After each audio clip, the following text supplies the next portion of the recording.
Hello, good evening. My name is Lamin. Thank you for being there. This is News Review.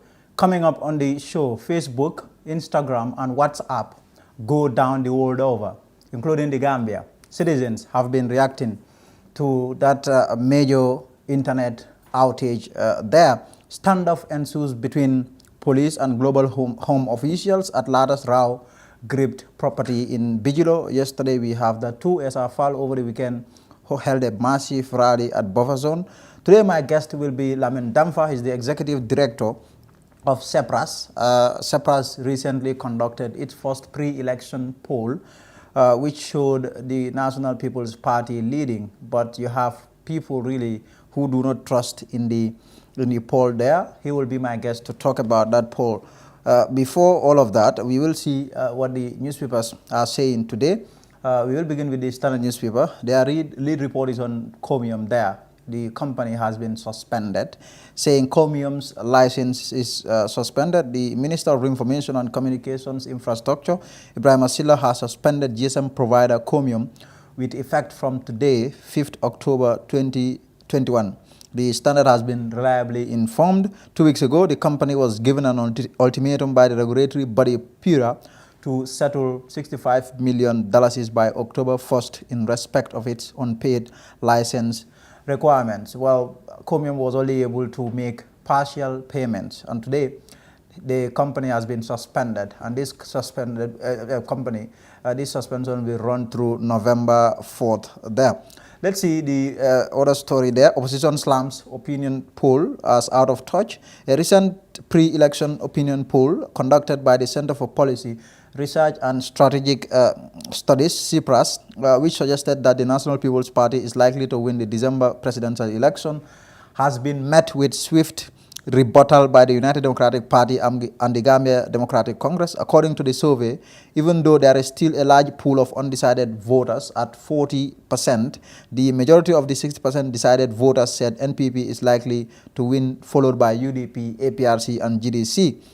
However, UDP spokesman Al-Mamital told the Standard, he said, it does not reflect the realities on the ground. In addition, the data parameter seems to be narrow and does not mirror the data set of the electorate, of which 57% are women. The opinion poll only reports half of that. So in my view, this is a significant issue. That is Al-Mamital's reaction there. Another story there is saying, he's talking about permit denial makes #No to coalition stronger. The rival faction of former President Jammeh's APRC, opposed to the party's backing of President Barrow, has accused the police of unjustifiably denying them permit to hold rallies, but added also that the permit denial has made them even stronger.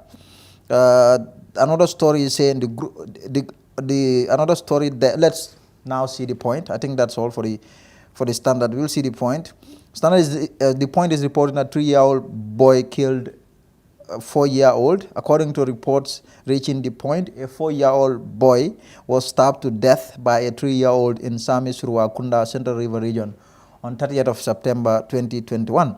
Equatorial Guinea, that's another story. Equatorial Guinea, USA, served court documents to Jammeh. Official court documents of the U.S. District Court of Maryland, acquired by the point, confirmed that the Yaya Jammeh family in Equatorial Guinea have been served with the U.S. court documents requiring their response to suits of forfeiture against properties in the U.S. Sources also confirm that the president of Equatorial Guinea, Teodoro Obiang Nguema Mbasogo, said to the ambassador of the U.S. to Equatorial Guinea that documents were indeed sent to the Jammeh residents in his country there. The same have also been confirmed by Justice Minister of Equatorial Guinea. That will be that for the newspapers. We'll be right back.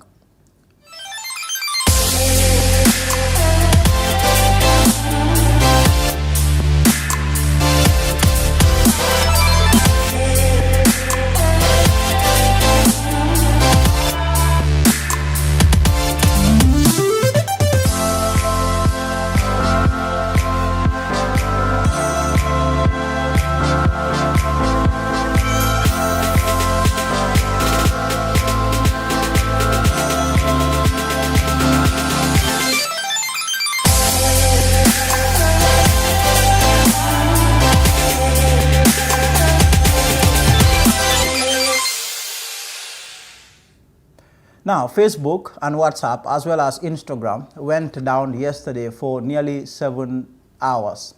In the Gambia, it caused a lot of misery to citizens.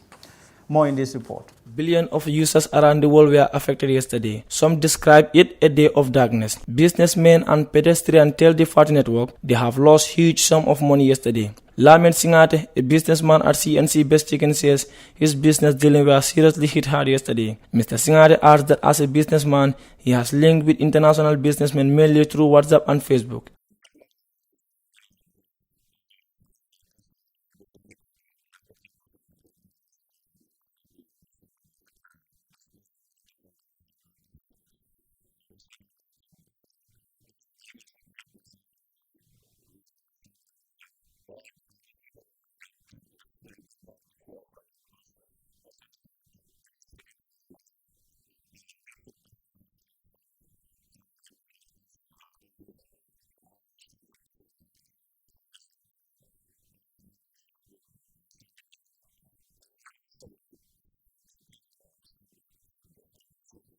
Alaji Jeng, a pedestrian, explained that most of the people he chats with are on WhatsApp. He says he was very lonely yesterday and his phone was of no use.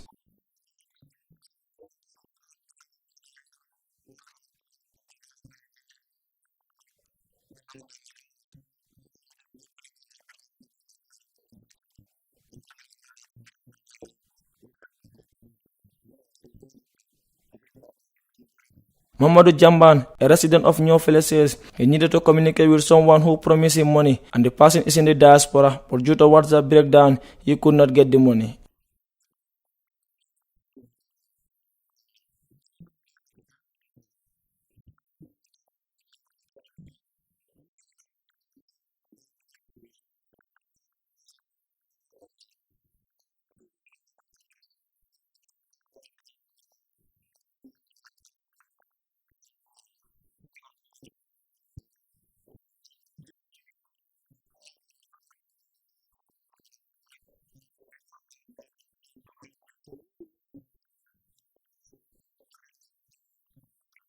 The CEO of Facebook, Mark Zuckerberg, on Monday evening issued a statement saying he was sorry for the disruption. The entire episode lasted for nearly 7 hours. Officials said an internal error caused the outage. Reporting for the Fati Network, I am Isaba.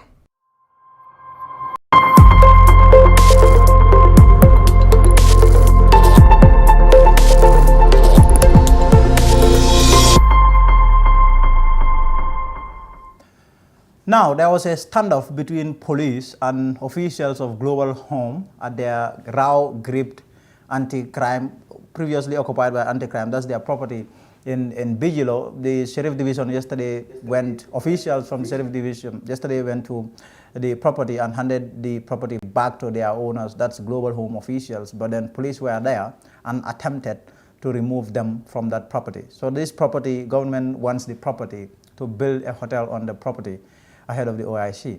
More in this. Police anti-crime recently vacated the property, but the state has expressed unwillingness to give the property back to its rightful owners, Global Home. It has been revealed the state wants to hand the property to a private investor to build a hotel there as part of the OIC summit in the Gambia. An official from the Sheriff Division on Monday, however, accompanied Global Home officials to hand back the property to them. But police came, led by Inspector Hatabah, and attempted to remove them from the property. Absolutely not. But I want us to understand each other and to be on record why you are here and what we are doing. We need to be clear. That's why I'm asking the questions. Sorry, I just need us to be clear. For you guys to live here. Any doubt? If you have any doubt, you can go to Sangana and ask. But then you are here for us to leave. Under what basis? Because this is our property. So that's why I say before I leave, let me call our lawyer because she was the one that asked the sheriff to bring us, and the sheriff left. The sheriff came and handed the property back to us. So now it is for us to do whatever we need to do because it is ours. So if you come here under authorities that you cannot tell us who, I need to consult the lawyer to tell him what is happening. No, but, I think that's the right thing to do. No, the other here. Try and do everything what is possible to go together. No, we will go together. We will go together.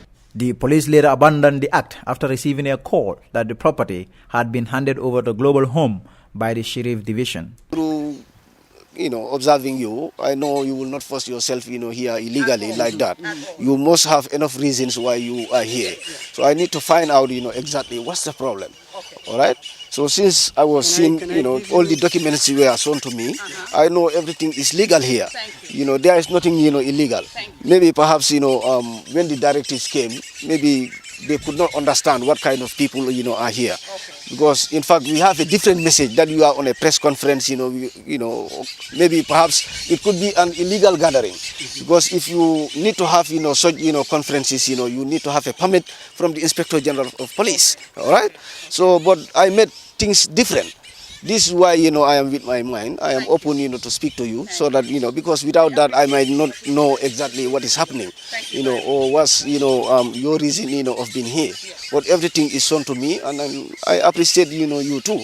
Nene Gomez is an official of Global Home. Minister of Land wrote to us and say they are taking back, they are revoking the lease. Okay, we went back to court. When we went back to court, the whole process went through, and it was realized like that was illegal to do that because we were able to prove our intent, our ambitions of what was here and what we intend to do, continue to do.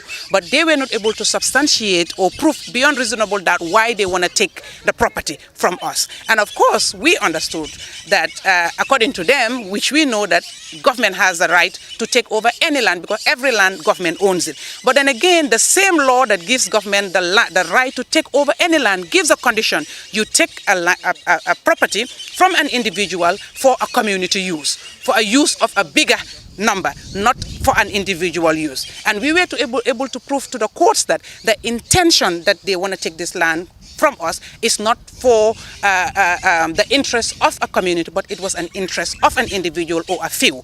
And we were able to establish that they already have dealings with an individual investor who wants to build a hotel on this property, and they will use it for the OIC. After the OIC, the individual will continue to use it, run it as a private hotel. We were able to establish that. So the courts realized that their interest supersedes their own interest, which is an individual interest. But of course, all the time they hide under the OIC. But no, it's not anything that has to do with OIC. Global Home of Medical Mission is an international NGO seeking to build a hospital in the country. But this Bigelow property has continued to be in the hands of the state since it was illegally seized by former President Jammeh many years ago. Now, over the weekend, SRFAL held a massive rally at Bovazone, attended by thousands of citizens. More in this. SRFAL arrived Bovazone to much fanfare. Thousands of citizens attended the meeting.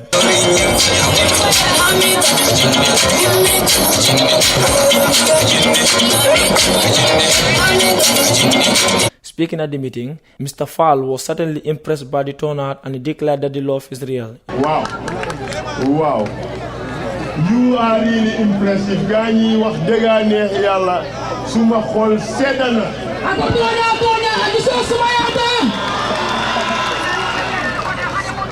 Gaay dañ waxoon ne kenn duy feesal bu fa zone waaye tey gis naa lu daw suma yaram.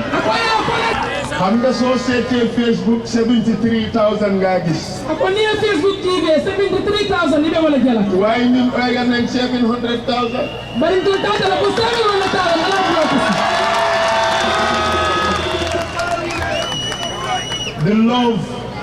The love is real.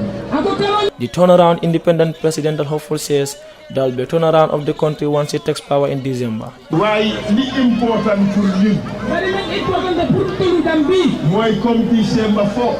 December 4. Ñu jëlaat suñu réew. Nda Bangkota. Ñu def a turnaround. A turnaround ke. Ñu jëlee nguur gi. Turnaround na ko xam ne. Ka ko ni pour ko no. Ñoo xam ne mënuñ. Men yaram koy ma do. Amuñ xam-xamam. Imam no do suko. Amuñ dooleem. Imam se mo suko. Ñu teg nguur gi. Yeen ma sa ko dalon ni. Ci ko loxo ñoo xam ne. Ya di men sa sama no. Am nañ xam-xam bi. Mais yeen do suko. Am nañ doole bi. Yes sa mo suko. Mun nañ yoolee bu réew mi. Sama no. Ñu defar ay yoon. Ñoo xam ne du naxaate. Mais yeen ba ñu jox ñu utal ñu ci liggéey.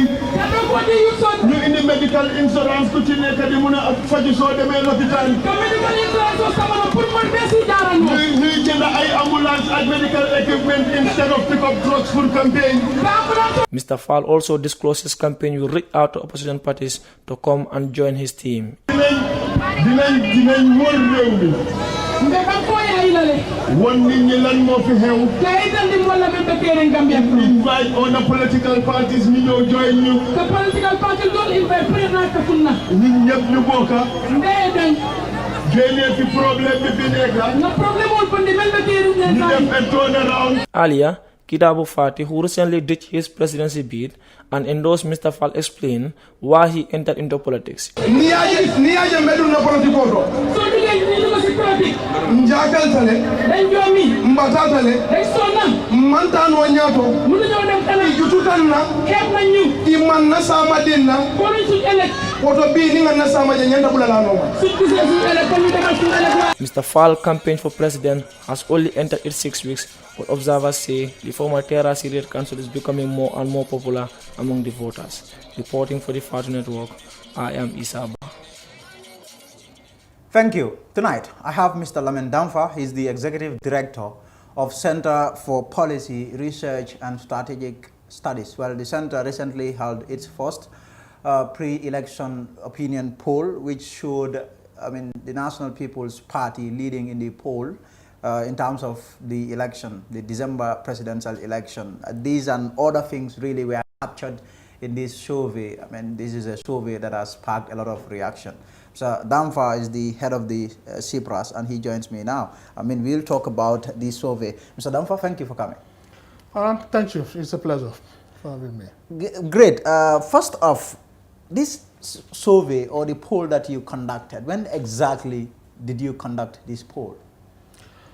Well, this poll, in fact, I should put it this way, the interviews were conducted between 27th of July to 10th August, barely 2 weeks for the data collection. But before that, we had series of meetings to look at, relevant questions to be asked, to develop, the questionnaire and so on. But the actual data collection,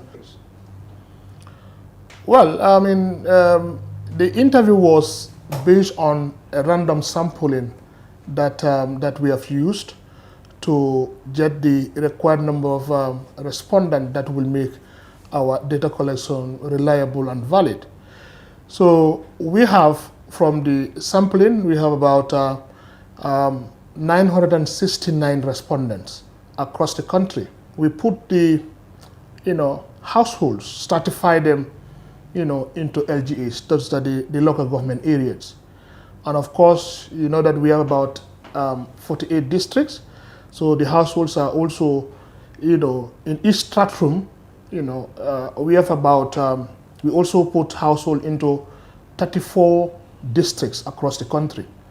Now, after that, what we did was to use the integrated household survey, the updated one 2013, to determine, because that is the frame that we use, if you like. Mm-hmm. We are able to assign numbers to those districts where we are able to, interview them. You should also bear in mind that in a survey like this, which was held through telephone call, to cater for non-responses, we've also did what we call oversampling, about 50%. But that oversampling is within the district, the same characteristics, because it is a random sampling. So we ensure that, depending on the size of the district, in that proportionate way, the sampling was done. So the oversampling was at the district level. Those we cannot get are replaced to ensure that we get the required sample size of 969. 900. So is 969 people or households? Because in your report you said households. So is this individuals 969 or houses? Well, either way, it is correct, because the frame that we use is an integrated household. So it was the household. How do we go about it? If you look at the household, normally they have their telephone numbers, at least one telephone number to the maximum of 3. So we call this household. And most times, as we know, in a typical setup of the Gambia, it is a male-dominated household.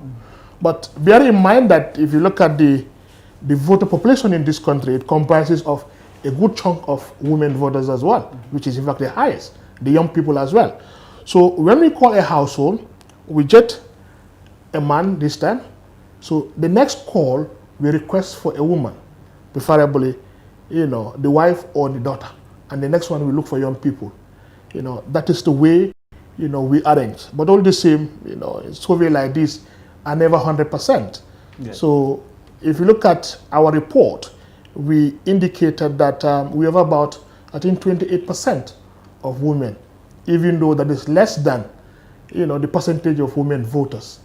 But that is at the end of the day, that is what we get. But if you look at the young people, for example, from age of 18 to 44, we have about 63. I think that is a good number. But for women voters, we are short of the kind of percentage, we get in the voter register. And if you look at your report, you are saying that you got 95%. That's a staggering percentage in terms of the people that responded. These are all people that you say are going to vote. 95%. Yes. Are all voters. Now, when we call them, one of the first questions we ask whether they have a voter's card, because that is a very important determinant factor here. So from that question, we have about 95% who have confirmed that they really have the voter's card. So meaning they are potential voters. Now, if you look at the breakdown, for example, in terms of the people and their choices, in terms of the election, the parties that they want to put into office, you have the National People's Party leading 29%. You have UDP at around 13%. And then you have the other political parties. And then you have 40%. That is massive of people who responded that they've not made up their mind. Yes. So how do you see that, the issue of the non-decided voters or the undecided voters? Well, when we conduct this survey, in fact, we ensure that before the interview starts, we sought for their consent to really take part, to ensure that they are not being forced or coerced to take part in this voting. So, having sought their consent, we go ahead to interview them. Now, this particular question, in fact, the survey itself, it is a host of questions that looks at, various issues of national interest. And specifically, the question that has become, very contentious was, the question on the intention to vote. Now, if you look at that, we have two questions here: intention to vote and the party that is likely to win. You understand? Now, if you look at the intention to vote, you understand? These are people who did not make up their mind. You ask them question. Well, they said up to now they have not seen their choice. Now, that's what they tell you. Yes, in fact, to further collaborate, that percentage, if you get to the likely candidate to win, that's about 40%. It almost resonates, 43, 40. You understand? So it is not a question of they don't understand the question or the question is being ambiguous. No. Yes. So these two questions are being asked deliberately to ensure that at least to see the reliability of our question. So if you look at the two questions, the percentages are almost the same. It resonates. You see, so that is the situation. So that this huge number of people said they are undecided. They are undecided. Yes. If you look at the survey, what it has also triggered a lot of reaction. Yes. You have the parties that were sampled. Yeah. You have UDP, you have NPP. When it came out and UDP got 13%, you have a lot of people in the UDP camp who tried to cast doubt on this very survey, on this very poll, that this is totally off the mark. It's grossly inaccurate. And why do they say that? They simply do not trust in your investigation. Well, of course, a survey like this, an opinion poll, this is the first of its kind to this magnitude I'm talking about. Although, there are also non-scientific polls that are organized. This is quite scientific. Now, it is natural, you understand, that polls like this definitely always will attract, those kind of, reservation here and there. In fact, we expect that, those kind of reaction. That is natural, you understand. But one thing that I can assure to the governments and your viewers in particular is the fact that the poll itself is quite scientific, you understand. Because if you look at the whole process itself, in trying to prepare the instruments at the time. I mean, others talk about flawed in our methodology. In fact, a particular opinion came on Standard this morning. In fact, I think we've sent our reply. Hopefully it will be out, tomorrow.